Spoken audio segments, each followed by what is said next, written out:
Okay, the next video here is to explain how the steering column works when it's working correctly. Alright, so now we are in park, and this movement here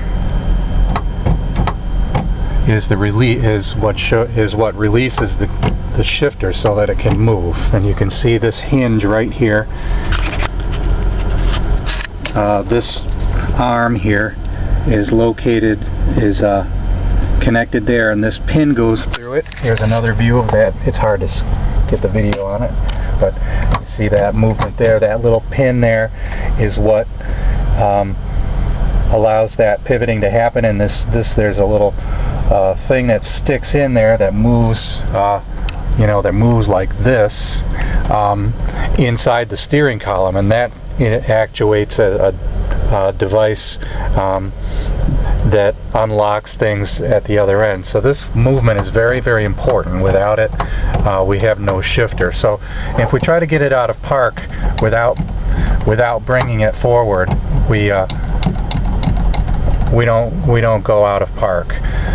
So we bring it forward, and that frees it up, and now we can shift into reverse, and then we can shift. Alright, and we can bring it towards us if we want and shift it into each gear, and notice that it goes into gear almost immediately.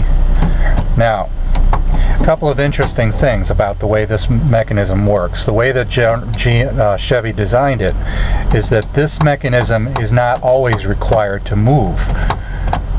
Right now I can always actuate this motion, but I don't always need it. I only need it for certain gears. So let's supposing we're in neutral now. Let's suppose we want to go into drive. We don't have to bring it towards us.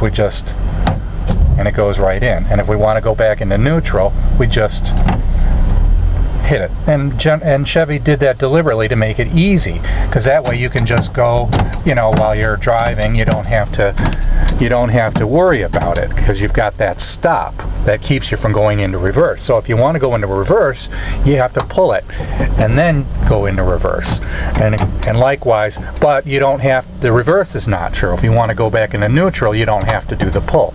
So you see, the pull is somewhat complicated.